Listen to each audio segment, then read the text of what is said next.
hari ini kita akan membahas tentang deskripsi variabel. Jadi di video sebelumnya kita udah ada bahas apa yang harus ditulis di bab 4 hasil penelitian kuantitatif. Salah satunya adalah deskripsi variabel. Jadi di penyajian data itu ada deskripsi variabel dan ada uji hipotesis. Nah, deskripsi variabel itu mengisi jawaban responden per item. Nah, ini variabel layanan akademik dan satunya kepuasan mahasiswa. Nah, ingat dalam penelitian kuantitatif itu harus ada indikatornya. Jadi indikator layanan akademik yang saya ambil itu ada daya tanggap di bawah ya, tangible dan keandalan. Daya tanggap itu ada 2 item pernyataan, tangible ada 3 pernyataan, keandalan ada 2 pernyataan. Contoh, proses pembelajaran dilakukan sesuai dengan waktu yang telah ditetapkan. Nah, ini respondennya 10 orang. Nah, responden nomor 1 itu menjawab setuju. Jadi 4 itu setuju ya. Jadi ada 5. 1 sangat tidak setuju 2, netral 3, 4 setuju, dan 5 sangat setuju. Nah, kita angkakan semua. Nah, ini juga setuju-setuju dan responden nomor 6 itu tidak setuju. Nah, fungsi deskripsi variabel itu kita mentotalkan. Jadi, yang tidak setuju dengan item pernyataan nomor 1 itu berapa orang? Yang setuju berapa orang? Nah, itu biasanya menghitungnya menggunakan yang namanya distribusi frekuensi. Nah, sekarang kita masuk saja ke SPSS-nya. Pertama masuk ke variable view. Kemudian karena ada 7 item pernyataan, kita tulis 7. Soal 1, soal 2, soal 3, soal 4, 5, 6, dan 7. Nah, begitu. Nah, berhubung ini bentuknya angka, nah, tadi hasil dari huruf tadi itu, maka di value kita ganti ya. Nah, ini 1 itu menyatakan sangat tidak setuju. 2, klik enter saja. 2 tidak setuju. Enter. 3 netral. 4 setuju. 5 sangat setuju. Kalau menggunakan SPSS versi 22 sampai 26 biasanya enggak begini tampilannya, dia di bagian atas ya. Jadi sama saja. Kita oke. Nah, ini berhubung banyak gitu ya.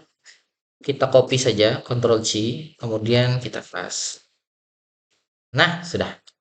Nah, kemudian setelah sudah begini, yang lain tidak perlu dirubah, kita masuk ke data view untuk memasukkan datanya. Nah, kita copy hasil jawaban responden tadi, kemudian kita masuk ke SPSS-nya, kita pastekan. Nah, sudah. Jadi, untuk mengetahui value ini benar-benar sudah dirubah atau tidak, kita bisa mengklik yang bagian ini. Nah, berarti sudah oke nih. Nah, cuman tidak diklik pun tidak apa. Nah, sekarang kita masuk ke distribusi frekuensinya, analyze gitu ya. Deskripsi statistik, frekuensi.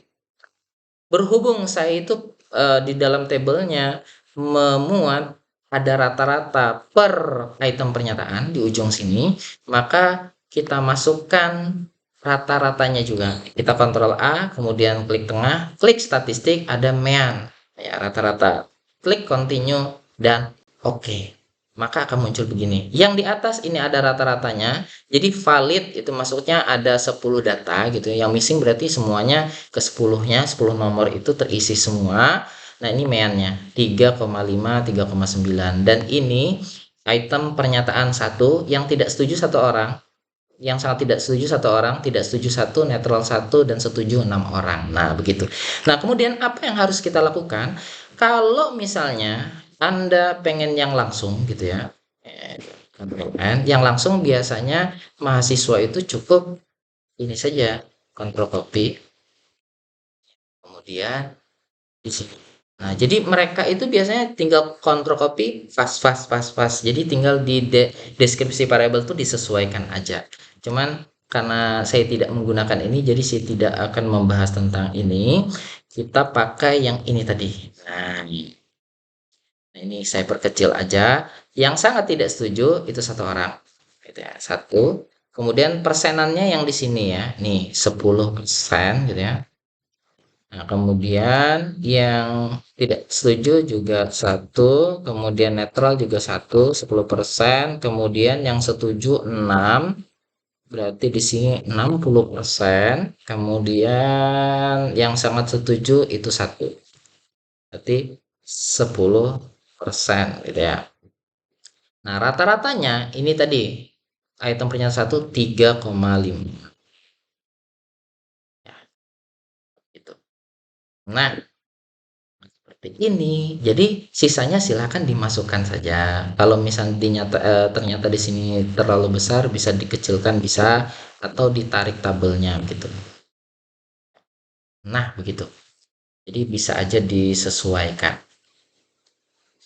Saya kira begitu aja kalau distribusi frekuensi. Jadi silakan diisi semua. Jadi kenapa harus satu tabel? Kalau saya gunakan, kenapa saya menggunakan satu tabel maksudnya? Agar nanti waktu sidang tuh enak kita jelasinnya. Jadi kita tidak perlu mengambil dari sana sini, geser sana, geser sini begitu. Jadi kita sudah bisa menentukan secara langsung atau menjawab secara langsung apa yang harus kita jawab ketika penguji bertanya. Nah, kemudian ini ada lagi 10%. Oke. Kemudian yang setuju itu ada 5, berarti 50%, kemudian sangat setuju ada 3, berarti 30. Nah, kemudian di sini rata-ratanya 3,9. Nah, 3,9. Nah, begitu. Nah, nanti kalau untuk yang rata-rata skor daya tanggap, jadi caranya begini, tambahkan 2 ini, 3,5 ditambahkan 3,9 gitu ya.